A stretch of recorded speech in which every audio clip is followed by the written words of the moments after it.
ആരാധകർ ആവേശത്തോടു കൂടി കാത്തിരിക്കുന്ന ഒരു മത്സരത്തിനെ കുറിച്ചാണ് നമ്മൾ സംസാരിക്കാൻ പോകുന്നത്. മുംബൈ RCB മത്സരം തിങ്കളാഴ്ച വാങ്കഡെ സ്റ്റേഡിയത്തിൽ, മുംബൈയുടെ സ്വന്തം മൈതാനമായ വാങ്കഡയിലാണ് മത്സരം നടക്കുന്നത്. മുംബൈക്കൊരു മികച്ച തുടക്കം ലഭിച്ചിട്ടില്ല എന്ന് പറയാം. മറുവശത്ത് RCB മികച്ച ഫോമിലാണ്. മുമ്പ് ഹെഡ് ടു ഹെഡ് ഒക്കെ നമ്മൾ നോക്കുകയാണെങ്കിൽ 33 മത്സരങ്ങൾ കളിച്ചതിൽ 19 മത്സരങ്ങൾ മുംബൈ ജയിച്ചിട്ടുണ്ട്, 14 മത്സരങ്ങൾ RCB ജയിച്ചിട്ടുണ്ട്. ഇനി വാങ്കഡയുടെ കാര്യം പറയുകയാണെങ്കിൽ ആകെ കളിച്ച 12 മത്സരങ്ങളിൽ 9 മത്സരങ്ങളിലും മുംബൈ ഇന്ത്യൻസ് ജയിച്ച ഒരു സമ്പൂർണ്ണ ആധിപത്യം മുംബൈക്കുണ്ട്. സമ്പൂർണ്ണ എന്ന് പറയാൻ പറ്റില്ല, ഒരു ആധിപത്യം മുംബൈക്കുണ്ട്, മുൻതൂക്കമുണ്ട്. RCB ആകെ 3 മത്സരങ്ങളാണ് അവിടെ വിജയിച്ചിട്ടുള്ളത്. അതോടൊപ്പം ഇത് ചരിത്രം, അതുപോലെ തന്നെ മുമ്പുള്ള കണക്കും കടലാസിലെ കണക്കുകളും എല്ലാം വെച്ച് നോക്കുന്ന സമയത്ത് ഇതാണ് അവസ്ഥ. പക്ഷേ ഈ സീസണിൽ RCB ഒരു മികച്ച ഫോമിലാണ് എന്ന് നമുക്ക് പറയേണ്ടതായി വരും.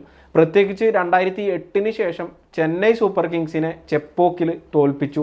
ചെന്നൈ ഒരു മോശം ടീമാണ് എന്ന് വേണമെങ്കിൽ നമുക്ക് പറയാം. പക്ഷേ ഇത്ര കാലം ആയിട്ട് IPL തുടങ്ങിയ ആദ്യ സീസണിൽ സംഭവിച്ചൊരു കാര്യം, അവർ ഈ വർഷം ആണ് അവർ വീണ്ടും അവിടെ ഒരു വിജയം ചെപ്പോക്കിൽ സ്വന്തമാക്കുന്നത്. അതുകൊണ്ട് അത് ഞാൻ പ്രത്യേകം എടുത്ത് പറയുന്നത് മുംബൈ ഇന്ത്യൻസിൻ്റെ ഗ്രൗണ്ടിലാണ് മത്സരം, അവിടെ മുംബൈക്ക് ആധിപത്യം ഉണ്ട് എന്ന് പറയുന്നത് കൊണ്ടാണ്. ചുരുക്കി പറഞ്ഞു കഴിഞ്ഞാൽ ഇപ്പോഴത്തെ ഒരു സാഹചര്യത്തിൽ ചരിത്രം മുംബൈക്കൊപ്പവും ഇപ്പോഴത്തെ നിലവിലെ പ്രസൻറ്റ് സിറ്റുവേഷനിൽ RCB ഒരു മുൻതൂക്കം കാണിക്കുന്നു ഈ സീസണിൽ എന്നുള്ള ഒരു സാഹചര്യമാണുള്ളത്. ആർക്കാണ് കൂടുതൽ സാധ്യത ഈ മത്സരത്തിന്? മത്സരം നടക്കുന്ന മുംബൈ വാങ്കഡെ സ്റ്റേഡിയത്തിലാണ്, അതായത് മുംബൈയുടെ സ്വന്തം ഗ്രൗണ്ടിലാണ്. മുംബൈ ആരാധകർ നിറഞ്ഞു നിൽക്കുന്ന കാണികളുള്ള ഒരു മത്സരമായിരിക്കും നാളെ നടക്കാൻ പോകുന്നത്. കാരണം വെച്ച് കഴിഞ്ഞാൽ ഒരു വശത്ത് കോഹ്ലി എത്തുമ്പോൾ മറുവശത്ത് രോഹിത് ശർമ്മ കളിച്ചാൽ, കഴിഞ്ഞ മത്സരത്തിൽ അദ്ദേഹം കളിച്ചിരുന്നില്ല. ഇപ്പോൾ രോഹിത് ശർമ്മയും കൂടെ വന്നു കഴിഞ്ഞാൽ ആരാധകർക്ക് ഏറ്റവും ഇഷ്ടമുള്ള 2 താരങ്ങൾ തമ്മിൽ ഏറ്റുമുട്ടുന്നൊരു മത്സരമായിരിക്കും മുംബൈ വാങ്കഡെ സ്റ്റേഡിയത്തിൽ നടക്കുക. അപ്പോൾ സ്വാഭാവികമായിട്ടും നിലവിലത്തെ അവസ്ഥ വെച്ച് നോക്കുമ്പോൾ, ടീമിൻ്റെ ഒരു അവസ്ഥ വെച്ച് നോക്കിയാൽ മുംബൈയുടെ അവസ്ഥ ഇച്ചിരി പരിതാപകരമാണ്. പോയിന്റ് ടേബിളിൽ ഏറ്റവും താഴത്തെ നിലയിലേക്ക് മുംബൈ എത്തിക്കൊണ്ടിരിക്കുന്നത്, അല്ലെങ്കിൽ താഴെയാണുള്ളത്. പക്ഷേ ഇവിടെ RCBയുടെ കാര്യത്തിൽ നമ്മൾ പോയിന്റ് ടേബിളിൽ 2ാം സ്ഥാനത്തുണ്ട്. പതിവിന് വിപരീതമായി കഴിഞ്ഞ സീസണുകളിലും അതിന് മുമ്പത്തെ സീസണുകളിലൊക്കെ മുംബൈ RCB തുടക്കം മുതലൊരു തിരിച്ചടി നേരിടുമ്പോൾ ഇത്തവണത്തെ IPL സീസണിൽ തുടക്കം മുതൽ തന്നെ RCB മികച്ച ഒരു പ്രകടനം നടത്തി വിജയം സ്വന്തമാക്കാൻ പറ്റുന്നുണ്ട് അവർക്ക്. പുതിയ ക്യാപ്റ്റന് കീഴിൽ, പട്ടിദാറിൻ്റെ ക്യാപ്റ്റൻസിയുടെ കീഴിൽ വിരാട് കോഹ്ലി ഗ്രൗണ്ടിലുണ്ടെങ്കിൽ വിരാട് കോഹ്ലിയുടെ സമ്പൂർണ്ണ സപ്പോർട്ടും പട്ടിദാറിന് കിട്ടുന്നുണ്ട്. ആ ഒരു പിന്നെ ടീമായിട്ട് അവർക്ക് കളിക്കാൻ പറ്റുന്നുണ്ട് എന്നുള്ളതാണ് പലപ്പോഴും നമ്മൾ കാണാൻ പറ്റുന്നത് ഈ മത്സരങ്ങളെല്ലാം. കഴിഞ്ഞ മത്സരത്തിൽ ഒരു തോൽവിയാണ് അവർ ഉണ്ടായത്, ഗുജറാത്തിനെതിരെ. കഴിഞ്ഞ മത്സരത്തിൽ ഗുജറാത്തിനെതിരെ ഒരു തോൽവി മാത്രമാണ് RCBക്ക് ഉണ്ടായത്. RCBയുടെ ബാറ്റിംഗ് ലൈനപ്പിലോട്ട് വന്നു കഴിഞ്ഞാൽ, ബാറ്റിംഗ് ലൈനപ്പാണ് ഇത്തവണത്തെ ഏറ്റവും വലിയൊരു പ്രത്യേകത എന്ന് പറഞ്ഞാൽ. ഫിൽ സോൾട്ടിനെ പോലുള്ളൊരു വലിയൊരു താരം നല്ലൊരു ഗംഭീര തുടക്കം നൽകുന്നുണ്ട്. കഴിഞ്ഞ മത്സരത്തിൽ പരാജയപ്പെട്ടെങ്കിൽ പോലും ഫിൽ സോൾട്ടിൻ്റെ ഒരു ഓപ്പണിങ്ങിൽ നിന്ന് കിട്ടുന്ന ഒരു ആത്മവിശ്വാസം RCBയെ സംബന്ധിച്ച് വളരെ ഇമ്പോർട്ടൻ്റ് കാര്യമാണ്. പിന്നെ അതിന് ശേഷം കോഹ്ലി വരുന്നുണ്ട്, പട്ടിദാർ വരുന്നുണ്ട്, അങ്ങനെയുള്ള സൂപ്പർ പടിക്കൽ വരുന്നുണ്ട്, അങ്ങനെയുള്ള വലിയ താരങ്ങൾ വരുന്നു. വാൽറ്റത്തോട്ട് വരുമ്പോൾ ടിം ഡേവിഡ് ഉണ്ട്, കൃണാൽ പാണ്ഡ്യ വരുന്നുണ്ട്, ലിവിങ്സ്റ്റൺ വരുന്നുണ്ട്. ലിവിങ്സ്റ്റൻ്റെ കാര്യം നമ്മൾ എടുത്ത് പറയണം. അവസാന ഓവറിൽ വലിയ സ്കോർ നേടാൻ പറ്റുന്നൊരു പ്ലെയറാണ്. നല്ലൊരു വലിയ ഇന്നിങ്സ്, വലിയ ഷോട്ടുകളിലൂടെ പെട്ടെന്ന് സ്കോർ ഉയർത്താൻ പറ്റുന്ന താരമാണ്. അതുപോലെ തന്നെ ടിം ഡേവിഡിൻ്റെ കാര്യം അതുപോലെ തന്നെയാണ്. ഒരു തുടർച്ചയായിട്ട് വലിയ സ്കോറുകൾ നേടും. അതെ, ടിം ഡേവിഡിൻ്റെ കാര്യം ഇപ്പം നമ്മൾ കഴിഞ്ഞ മത്സരത്തിൽ, ചെന്നൈക്കെതിരെയുള്ള മത്സരത്തിൽ നമ്മൾ കണ്ട അവസാന ഓവറിൽ അദ്ദേഹം റണ്ണ് കയറ്റിയ ഒരു ബൗണ്ടറി 6 ഒക്കെ നേടിയതൊക്കെ നമ്മൾ കണ്ടതാണ്. അപ്പോൾ ഈ മത്സരത്തിൽ കൂടുതൽ നമ്മൾ ആധിപത്യം ആർക്കാന്ന് ചോദിച്ചു കഴിഞ്ഞാൽ സ്വാഭാവികമായിട്ട് നമ്മൾ നിലവിലെ കണക്കുകളും കാര്യങ്ങളും വെച്ച് നോക്കുമ്പോൾ RCBക്ക് തന്നെയാണ്. ബാറ്റിങ്ങിൽ മികച്ചു നിൽക്കുന്ന ഈ സീസണിലെ പെർഫോമൻസ് വെച്ച് നോക്കുമ്പോൾ RCBക്ക് തന്നെയാണ് മുൻതൂക്കം കൂടുതൽ. പിന്നെ ബോളിങ്ങിലോട്ട് വന്നു കഴിഞ്ഞാൽ ഭുവനേശ്വർ കുമാർ, ജോഷ് ഹേസൽവുഡ് അടക്കമുള്ള ഒരു ബോളർമാർ RCBക്ക് ഉണ്ട്. നല്ല ഗംഭീര ഒരു പേസ് ഡിപ്പാർട്ട്മെൻറ്റാണ്. കാരണം ഭുവനേശ്വർക്ക് പന്ത് വന്നിട്ട് സ്വിങ് ചെയ്യിക്കാൻ കഴിവുള്ളതാണ്. ഹേസൽവുഡിൻ്റെ ബോളിംഗ് നമുക്കറിയാം, നല്ല മത്സരങ്ങൾ കണ്ടിട്ടുണ്ട്. അങ്ങനെയൊക്കെ നോക്കുമ്പോൾ നമ്മൾ ബാറ്റിംഗ് ബൗളിംഗ് നോക്കുമ്പോൾ ഒരു ആധിപത്യം സ്വാഭാവികമായിട്ട് RCBക്ക് ഉണ്ട്. പിന്നെ കോഹ്ലിയുടെ ഒരു പ്രസൻസ് ആ ടീമിന് എപ്പോഴും ഒരു പോസിറ്റീവ് ഘടകമാണ്. കാരണം വെച്ച് കഴിഞ്ഞാൽ കോഹ്ലി ഉണ്ടെങ്കിൽ ടീമിന് കിട്ടുന്ന ഒരു ആത്മവിശ്വാസമുണ്ട്. അതിപ്പോൾ നമ്മുടെ ദേശീയ ടീമിലാണെങ്കിലും അത് നമുക്കറിയാം, IPL ടീമിലാണെങ്കിലും കോഹ്ലി ഉണ്ടപ്പോൾ കോഹ്ലിയുടെ സാന്നിധ്യം ഒരു പോസിറ്റീവ് എനർജിയാണ്. പിന്നെ വെച്ചാൽ നമുക്ക് പട്ടിദാറിൻ്റെ ഒരു ക്യാപ്റ്റൻസി ഒരു ബാറ്റിംഗ് എന്നൊക്കെ പറയേണ്ട കാര്യമുണ്ട്. കഴിഞ്ഞ മത്സരങ്ങളിലൊക്കെ അത്യാവശ്യം നല്ല പ്രകടനമാണ് നടത്തുന്നത്. ഒരു ക്യാപ്റ്റൻ എന്ന രീതിയിൽ അദ്ദേഹത്തിന്റെ റെസ്പോൺസിബിലിറ്റി കൃത്യമായി അദ്ദേഹം ചെയ്യുന്നുണ്ട്. ഇപ്പോൾ ചെന്നൈയിനെതിരെയുള്ള മത്സരത്തിൽ നമുക്ക് പലപ്പോഴും അദ്ദേഹത്തിന്റെ ക്യാച്ചുകളൊക്കെ വിടുന്ന ഒരു സാഹചര്യം ഉണ്ടായിരുന്നു. പക്ഷെ ആ കിട്ടിയ അവസരം മികച്ച രീതിയിൽ ഓരോ ക്യാച്ച് നഷ്ടപ്പെടുമ്പോഴും അടുത്ത പന്ത് ബൗണ്ടറി നേടിയിട്ട് ബോളർമാരെ കുറച്ചുകൂടി ഒരു പ്രതിരോധത്തിലാക്കുന്ന ഒരു രീതിയിലേക്ക് പട്ടിദാർ ബാറ്റ് ചെയ്യുന്നുണ്ടായിരുന്നു എന്നുള്ളത് തന്നെയാണ് നമ്മൾ കഴിഞ്ഞ മത്സരത്തിൽ ചെന്നൈക്കെതിരെയുള്ള മത്സരത്തിൽ കണ്ടത്. അത് കഴിഞ്ഞിട്ടുള്ള ഒരു മത്സരം ഗുജറാത്തിനെതിരെ RCB പരാജയപ്പെടുന്നൊരു സാഹചര്യമുണ്ടായി. മറുവശത്ത് നമ്മൾ മുംബൈയുടെ കാര്യം പരിശോധിക്കുകയാണെങ്കിൽ മുംബൈ 4 മത്സരങ്ങൾ കളിച്ചതിൽ ഒരു വിജയം മാത്രമാണ് സ്വന്തമാക്കിയത്. ഞാൻ എടുത്തു പറയട്ടെ, ആ ഒരു വിജയം നേടിയത് വാങ്കഡെ മുംബൈയിലാണ് അവർ ആ ഒരു വിജയം നേടിയത്. കൊൽക്കത്തക്കെതിരെ ആ വിജയം നേടിയത്. കൊൽക്കത്തയെ 116 റൺസിന് ഓൾ ഔട്ടാക്കി. കൊൽക്കത്തയുടെ ബാറ്റിംഗ് നിര അത്ര മോശം ബാറ്റിംഗ് നിര അല്ല, പക്ഷേ എങ്കിൽ കൂടി അവരെ ഒരു 116 റൺസിൽ ഒതുക്കാൻ മുംബൈക്ക് കഴിഞ്ഞു എന്നത് തന്നെയാണ് നമ്മൾ മുംബൈയുടെ കാര്യത്തിൽ എടുത്ത് പറയേണ്ടത്. അപ്പോൾ നമ്മളിപ്പോൾ കണ്ട് വരുന്നൊരു മുംബൈ എന്ന് പറയുമ്പോൾ മുംബൈയുടെ സ്വന്തം തട്ടകത്തിലേക്ക് വരുമ്പോൾ അവരൊരു മികച്ച ശക്തമായൊരു ടീമായി മാറുന്നു എന്നത് തന്നെയാണ് എടുത്തു പറയേണ്ട ഒരു കാര്യം. പിന്നെ മുംബൈക്ക് ഏറ്റവും പ്രശ്നങ്ങളായിട്ടുള്ള പല പ്രശ്നങ്ങളും മുംബൈ ഇപ്പോൾ നേരിടുന്നുണ്ട്. ഓപ്പണിങ്ങിൽ രോഹിത് ശർമ്മ, അതുപോലെ തന്നെ ഒരു മത്സരത്തിന് മാത്രമാണ് ഓപ്പണിങ്ങിൽ അവരുടെ ടീമിനൊന്ന് തിളങ്ങാനായത്. ബാക്കിയുള്ള അതും 46 റൺസിൻ്റെ ഒരു പാർട്ട്ണർഷിപ്പ് ഉണ്ടാക്കാൻ കഴിഞ്ഞത്. ബാക്കിയുള്ള മത്സരങ്ങളിലെല്ലാം വളരെ ചെറിയ പാർട്ട്ണർഷിപ്പാണ് അവർ ഉണ്ടാക്കുന്നത്. പ്രത്യേകിച്ച് രോഹിത് ശർമ്മ ആകെ 21 റൺസാണ് നേടിയിട്ടുള്ളൂ ഈ 3 മത്സരങ്ങൾ കളിച്ച്. അവസാന മത്സരത്തിൽ അദ്ദേഹം പരിക്കേറ്റ് പുറത്തായിരുന്നു. ഇനി ഈ മത്സരത്തിൽ അദ്ദേഹം തിരിച്ചു വരുമ്പോൾ എന്ന കാര്യത്തിൽ ഉറപ്പൊന്നുമില്ല. ഇനിയിപ്പോൾ എന്താണ് അദ്ദേഹത്തെ ഫോമില്ലായ്മയുടെ പേരിൽ മാറ്റി നിർത്തിയതാണോ എന്ന തരത്തിലൊക്കെ പല ചർച്ചകളും വരുന്നുണ്ട്. പക്ഷെ നിലവിലെ സാഹചര്യത്തിൽ ഹാർദിക് പാണ്ഡ്യയുടെ ഒരു ഔദ്യോഗിക സ്ഥിരീകരണം ഉള്ളത് അദ്ദേഹത്തിന് കാൽമുട്ടിന് പരിക്കേറ്റിട്ടുണ്ട് എന്നുള്ളതാണ്. അദ്ദേഹത്തിന് പകരം കഴിഞ്ഞ ദിവസം ഓപ്പണറായിട്ട് എത്തിയ വിൽ ജാക്സ്, അതുപോലെ തന്നെ റയൻ റിക്കിൾട്ടൺ, ഇപ്പോൾ റയൻ റിക്കിൾട്ടൺ ഒരു മത്സരത്തിൽ അർദ്ധ സെഞ്ചുറി നേടി എന്നത് ഒഴിച്ചു നിർത്തി കഴിഞ്ഞാൽ ബാക്കിയുള്ള മത്സരങ്ങളിലെല്ലാം പ്രകടനം മോശമാണ്. പിന്നെ ഉള്ളത് നമുക്ക് ഇപ്പോൾ പറയേണ്ടത് അവരുടെ മധ്യനിരയിലെ ബാറ്റിങ്ങിൻ പ്രകടനമാണ്. മോശം പ്രകടനമാണ്. വിൽ ജാക്സ് ഫോമിലേക്ക് എത്തിയിട്ടില്ല ഇതുവരെ.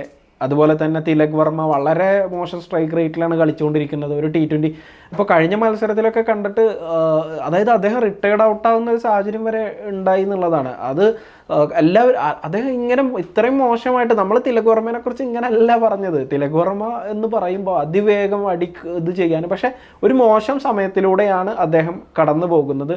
അത് ഒരു വലിയ പ്രതിസന്ധിയാണ്. മറുവശത്ത് ഇപ്പോൾ ബോളിങ്ങിലെ കാര്യം നമ്മൾ വീണ്ടും എടുത്ത് പറയുകയാണെങ്കിൽ ബുംറയുടെ അഭാവത്തിൽ ട്രെന്റ് ബോൾട്ടും അതുപോലെ തന്നെ ദീപക് ചഹറും ഒക്കെയാണ് ടീമിൻ്റെ പേസ് ബോളിങ്ങിനെ നയിക്കുന്നത്. പിന്നെ ഹാർദിക് പാണ്ഡ്യ കഴിഞ്ഞ മത്സരത്തിൽ 5 വിക്കറ്റ് വീഴ്ത്തിയിരുന്നു. പിന്നെ നോക്കുകയാണെങ്കിൽ ഒരു 3 താരങ്ങൾ അരങ്ങേറി ഇത്രയും ഒരു 4 കളിയുണ്ട്. സത്യനാരായണ രാജു, അതുപോലെ തന്നെ വിഘ്നേഷ് പുത്തൂർ, അശ്വിനി കുമാർ, ഈ 3 താരങ്ങളുടെ ഒരു അരങ്ങേറ്റം നമ്മൾ കണ്ടു. ചുരുക്കി പറഞ്ഞ ഒരു ടീം എന്ന രീതിയിൽ നിരവധി പ്രശ്നങ്ങൾ മുംബൈ ഇന്ത്യൻസിന് ഇപ്പോൾ ഉണ്ട്.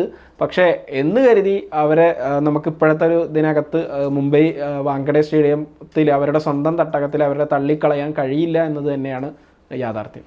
സ്വന്തം ഗ്രൗണ്ടിലാണ് കളിക്കുന്നത്, അതിൻ്റെ ആത്മവിശ്വാസമാണ് ചില മുംബൈക്ക് ഉണ്ടാവും. പക്ഷേ നമ്മൾ രോഹിത് ശർമ്മയുടെ അഭാവം ഉണ്ടെങ്കിൽ പോലും റിക്കിൾട്ടണിൽ നിന്ന് വലിയൊരു ഇന്നിങ്സ് ഉണ്ടാകുകയാണെങ്കിൽ നമുക്കൊരു വലിയ സ്കോർ മുംബൈക്ക് സ്വന്തം. അല്ല, രോഹിത് ശർമ്മയുടെ അഭാവം ഇപ്പോൾ ടീമിനെ ബാധിക്കുന്നില്ല എന്ന് എനിക്ക് തോന്നുന്നു. കാരണം ഒരു 21 റൺസാണ് അദ്ദേഹം 3-4 കളിയായിട്ട് ഉണ്ടാക്കുന്നത്. അദ്ദേഹത്തിന് എടുക്കാൻ പറ്റുന്നത്, അദ്ദേഹത്തിന് ഒരു കഴിയുന്നില്ല റൺസ് സ്കോർ ചെയ്യാൻ. പക്ഷേ രോഹിത് ശർമ്മ നമുക്ക് എഴുതിത്തള്ളാൻ പറ്റില്ല. കാരണം വെച്ച് കഴിഞ്ഞാൽ ഒരു മത്സരം മതി, ആ മത്സരത്തിൽ നേടുക എന്ന് പറഞ്ഞാൽ വലിയ സ്കോർ നേടാൻ പറ്റും. അത് ടീമിനെ വിജയത്തിലേക്ക് എത്തിക്കാൻ പറ്റും. അങ്ങനെയുള്ള ചുരുക്കം താരങ്ങളിലൊരാണ് രോഹിത് ശർമ്മ. പക്ഷെ നമ്മൾ സൂര്യകുമാർ യാദവ് കഴിഞ്ഞ മത്സരത്തിൽ ഫോമിലേക്ക് തിരിച്ചു വന്ന് നമ്മൾ നോക്കേണ്ട ഒരു കാര്യമാണ്. അത് വളരെ നന്നായിട്ട് ബാറ്റ് ചെയ്യാൻ പറ്റുന്നുണ്ട്. പക്ഷേ അദ്ദേഹത്തിൻ്റെ സ്വാഭാവിക ശൈലിയിൽ അദ്ദേഹം അറ്റാക്കിംഗ് മോഡിൽ ബാറ്റ് ചെയ്യാൻ പറ്റുന്നുണ്ട്. പിന്നെ അതുപോലെ തന്നെ നമൻദീറിൻ്റെ ഒരു ഫോം നമുക്ക് മനസ്സിലാക്കുന്നുണ്ട്. മധ്യനിരയിൽ അവർക്ക്, അതായത് നമൻദീറിന് മികച്ച പ്രകടനം സാധ്യമാകുന്നത്. പക്ഷേ വാൽറ്ററോട് വരുമ്പോൾ നമ്മൾ പറയുന്ന ഒരു ഹാർദിക് പാണ്ഡ്യയാണ് അവരുടെ ഫിനിഷറായിട്ടൊക്കെ നിലവിൽ പറയപ്പെടുന്നത്. പക്ഷേ ഹാർദിക് പാണ്ഡ്യയുടെ ബാറ്റിംഗ് നമുക്ക് കണ്ടിട്ടുണ്ട്, വളരെ മെല്ലപ്പൊക്കാണ്. അല്ല, കഴിഞ്ഞ മത്സരത്തിൽ അദ്ദേഹം അടിക്കുന്നുണ്ടായിരുന്നു, 16 ബോളിൽ 28 റൺസ് അടിക്കുന്നുണ്ടായിരുന്നു. പക്ഷേ അദ്ദേഹത്തിനെതിരെ ഒരു വിമർശനം, അവസാനം സിംഗിൾ കൊടുത്തില്ല. ഇപ്പോൾ റിട്ടയർഡ് ഔട്ടായിട്ട് സാൻഡറിനെ ഇറക്കിയിട്ട് അദ്ദേഹം നമുക്ക് സിംഗിള് കൈമാറിയില്ല, അടിച്ച് അവസാന ഓവറിൽ 12 റൺസിനാണ് ഇപ്പോൾ കഴിഞ്ഞ മത്സരത്തിൽ ലക്നൌവിനായിട്ട് മുംബൈ പരാജയപ്പെടുന്നത്. അപ്പോൾ അത് നമ്മൾ എടുത്തു പറയണം കേട്ടോ. അത് കാരണം അത്രയും ഒരു വലിയ തോൽവിയൊന്നും അല്ല അവർ ഏറ്റുവാങ്ങിയത്.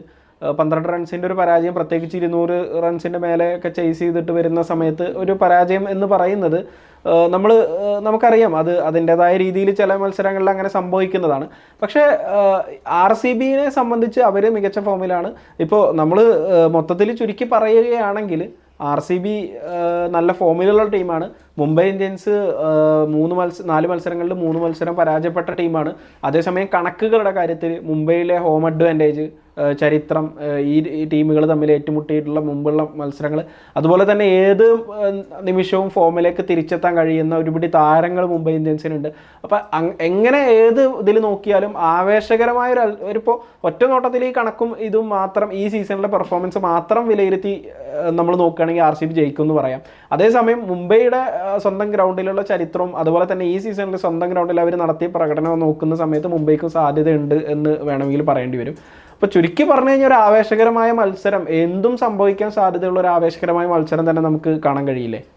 മത്സരത്തിൽ സ്വാഭാവികമായിട്ടുള്ള ടോസ് നേടുന്ന ടീം ബോളിംഗ് തിരഞ്ഞെടുക്കാനുള്ള സാധ്യത കൂടുതലാണ്. കുറച്ച് മഞ്ഞുവീഴ്ചയുടെ ഒരു സാഹചര്യം അവിടുന്ന് റിപ്പോർട്ട് ചെയ്യപ്പെട്ടിട്ടുണ്ട്. അങ്ങനെയാണെങ്കിൽ മത്സരത്തിന് ആദ്യം ബാറ്റ് ചെയ്യുന്നവരുടെ ക്രൂഷ്യലായിരിക്കും.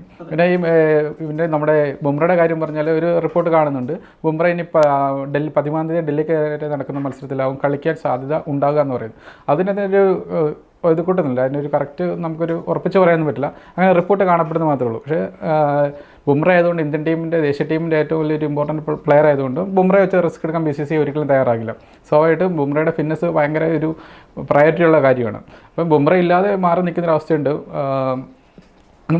മുംബൈക്ക്. അപ്പോൾ മുംബൈക്ക് തിരിച്ചു വരവിൻ്റെ ഏറ്റവും നിർണായക ഘട്ടത്തിലാണ് മുംബൈ ഇപ്പോൾ ഉള്ളത്. നിലയിൽ തിരിച്ചു വന്നേ പറ്റുള്ളൂ. അതെ, ഇപ്പോൾ ബുംറയുടെ കാര്യം പറയുകയാണെങ്കിൽ ബുംറ തീർച്ചയായും അദ്ദേഹത്തിൻ്റെ തീരുമാനം തന്നെ പൂർണ്ണമായും ഫിറ്റ്നസ് വീണ്ടെടുത്ത് എല്ലാ തരത്തിലും ഫിറ്റ്നസ് വീണ്ടെടുത്താൽ മാത്രമേ, കാരണം ഒരു സീരിയസ് ആയിട്ടുള്ള, അതായത് 2023 മാർച്ചിൽ അദ്ദേഹത്തിന് പുറത്ത് ഇഞ്ചുറി സംഭവിച്ചിട്ട് അതിന് അദ്ദേഹം ചികിത്സ നേടിയിട്ട് സർജറിയൊക്കെ നടന്നതാണ്.